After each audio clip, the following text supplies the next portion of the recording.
Qué duda cabe que la palabra de Dios, en particular el Evangelio de esta mañana, tiene un tema común, una expresión que se repite y que tiene una fuerza extraordinaria. Palabras que después haría, llamémoslas famosísimas, mundialmente conocidas, el Papa Juan Pablo II en su discurso programático al comienzo de su pontificado. 3 veces dice en este pasaje de San Mateo, en el capítulo 10, 3 veces repite Jesús la expresión: no tengáis miedo, no tengáis miedo, no tengáis miedo. Y por algo lo dirá. Por algo para Jesús es tan importante no tener miedo, porque el miedo produce tanto daño en la vida espiritual, paraliza tantas cosas, destruye tantas vidas espirituales, arruina el ministerio de obispos y de sacerdotes, que luego irá disimulado de prudencias, de conveniencias, de lo que sea. Pero a fin de cuentas, no tengáis miedo. Y el miedo es uno de los venenos más terribles para la vida espiritual. El mismo San Juan de la Cruz, y no son pocas las veces que he citado este verso, dice: buscando mis amores, ni temeré las fieras, ni cogeré las flores. Ni temeré las fieras. En la vida espiritual hay 2 grandes enemigos: los apegos y los temores. Aquí está diciendo Jesús en 3 ocasiones: no tengáis miedo. No tengáis miedo porque no hay nada encubierto que no llegue a descubrirse. Después, no tengáis miedo a los que matan el cuerpo pero no pueden matar el alma. Y sin embargo, va a repetir en una tercera ocasión, dice: por eso no tengáis miedo a los que os pueden hacer daño, porque yo me declararé os defenderé ante mi Padre si vosotros me defendéis ante los hombres. No, temed al que puede llevar a la perdición alma. Dice: sin embargo, ni uno solo de esos gorriones cae al suelo sin que lo disponga vuestro Padre. Vosotros hasta los cabellos de la cabeza tenéis contados. Por eso, tercera vez, no tengáis miedo, valéis más vosotros que muchos gorriones. Pero qué importante es en la vida cristiana entender esto y no engañarse a sí mismo, reconocer con humildad que tengo miedo, reconocer con humildad que no llego a santo, reconocer con humildad que no hago más sacrificio, más penitencia, o no tengo más celo pastoral, lo que sea, el aspecto que sea de la vida cristiana, precisamente porque tengo miedo, pues por lo menos tener la humildad de reconocerlo. ¿Cuáles son mis miedos? ¿Cuáles son mis temores? Y no hay persona tan rica o tan aparentemente fuerte o lo que sea que no tenga sus propios miedos y sus propios temores. Los temores de los ricos serán de una manera y los temores de los pobres serán de otra. Pero unos y otros, todos tenemos nuestros miedos, todos tenemos nuestras dificultades para la vida cristiana. Por eso que nos paremos a pensar esta mañana, y yo, en mi caso particular, ¿qué es aquello que me atenaza? Y dicho al contrario, ¿por qué no soy más valiente? ¿Por qué no tengo más coraje? ¿Por qué no me enfrento a las dificultades o a los peligros con más gallardía, con más hombría, consciente de lo que dice Jesús? Pero mirad los gorriones, y ni uno solo cae al suelo sin que el Padre lo disponga. En el fondo, el miedo es no solo falta de valentía, es falta de confianza, es creer que Dios no va a ser mi Padre, que Dios no va a cuidar de mí, que Dios no tiene mi vida entretejida en sus entrañas, en su seno, en su corazón. En el fondo, lo que nos ocurre es que yo no me acabo de creer de que Dios va a cuidar de mí, de que pase lo que pase en esta vida, yo vivo en el seno de Dios, vivo en su corazón, y que con una ternura incomprensible Él me va a llevar siempre en el entrecruzar de sus brazos. Por eso, si ayer nos decía que nos mandaba como ovejas en medio de lobos, hoy nos va a decir: si no tengáis miedo a nada, no tengáis miedo a la vida, no tengáis miedo a qué pasará mañana. ¿Por qué? Porque yo estoy con vosotros todos los días hasta el fin del mundo, porque vosotros sois lo más precioso, lo más querido de mi corazón.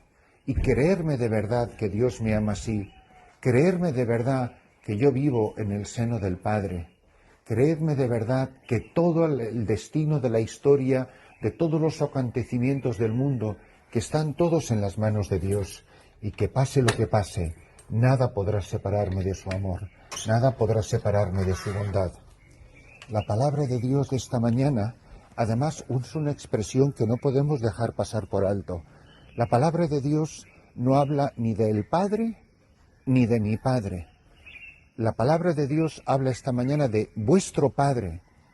Es decir, hay una insistencia particular de Jesús, no solamente en proclamar que Dios es Padre suyo o que Dios es Padre nuestro, no, que mi Padre es tu Padre, que es vuestro Padre, que os ama como un verdadero Padre y cuida de vosotros como un verdadero Padre, que la historia de vuestras vidas, que nadie puede, además lo dice literalmente, que ni un cabello de vuestra cabeza cae sin que el Padre lo sepa, sin que el Padre lo vea, sin que el Padre está pendiente. Dice en otro lugar la palabra de Dios, en uno de los salmos, ¿a dónde escaparé de tu mirada? Si quisiera escapar de la mirada de Dios, ¿dónde podría ir? Si bajo al abismo, allí te encuentro. Si subo al cielo, allí estás tú. Y sin embargo, mi Padre todo lo ve, todo lo sabe, todo lo conoce. Nada ha sucedido en la vida de Jesucristo que no sea con el conocimiento del Padre. Nada ha ocurrido en la vida de ninguno de nosotros que no esté todo escrito en el corazón de Dios. Pero yo me creo esto de verdad. O en el fondo me siento solo, me siento abandonado. En el fondo no me acabo de creer que Él va a cuidar de mí, que Él está pendiente de mí, que yo soy importante para Dios, que no importa cuántos seamos, no importa que Dios tenga un discurso diferente con cada persona que se comunica con Él, que yo existo en este mundo como si fuera único e irrepetible, porque lo soy a sus ojos, y porque nada me puede separar de su amor. ¿Quién nos separará del amor de Cristo? ¿Cuántas veces, cuántas cosas buenas se han dejado de hacer en la Iglesia porque no acabamos de creer en su amor, porque no acabamos de confiar en Dios, porque nos dejamos llevar por el miedo? Y sin embargo somos tan orgullosos, tan soberbios, que somos incapaces de decir, tengo miedo. A lo mejor el tengo miedo va disimulado diciendo, es que yo creo que Dios no me pide eso. O sí, o a lo mejor sí te lo está pidiendo. Lo que pasa es que tú tienes miedo, o yo tengo miedo. ¿Cuántos planes de Dios, cuántos proyectos de evangelización, cuántas vidas misioneras no se habrán frustrado simple y llanamente porque tenemos miedo? Pues pidámosle al Señor que en la celebración de esta Santa Eucaristía, al comienzo de esta mañana, de este sábado, que de una manera especial nos invita a confiar en la Santísima Virgen María, la mujer aparentemente frágil y sin embargo el prototipo de la fortaleza, ella a quien proclamamos en la Iglesia como Torre de Marfil, ella que es una fortaleza inexpugnable frente al maligno, que ella nos conceda el coraje, la valentía, esas cualidades que tan pocas veces nosotros subrayamos de la Santísima Virgen María y que sin embargo son igual de importantes que su pureza o su belleza o tantas de las otras cualidades típicas y tan bonitas que nosotros señalamos de la Virgen María. Pero ¿cuántas veces la habremos proclamado a ella como el prototipo de la valentía, como el prototipo del coraje, como el prototipo de quien no ha dejado de cumplir la voluntad de Dios por el aparente peligro que eso pueda suponer para su vida o por el aparente riesgo que pueda suponer de sufrimiento? La mujer que siempre ha dicho que sí en medio de las tinieblas, de las dificultades, de los sufrimientos.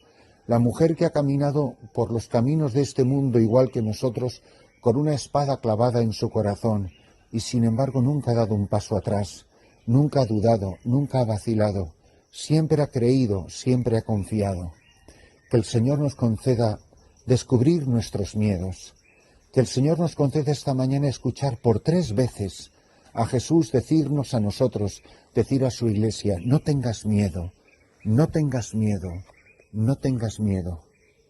Muchas cosas se dejan de hacer en la Iglesia, muchas obras buenas no se cumplen en la Iglesia por el miedo de los sacerdotes, por el miedo de los obispos, por el miedo de los religiosos, por el miedo de los misioneros, por el miedo de los contemplativos, por el miedo de los padres de familia, por el miedo de la juventud. Tanto miedo hay en la Iglesia, una Iglesia que tantas veces llama al Papa autorreferencial, es decir, que se está mirando el ombligo lisa y llanamente y que está simplemente viviendo para preservar su propia vida, para protegerse a sí mismo.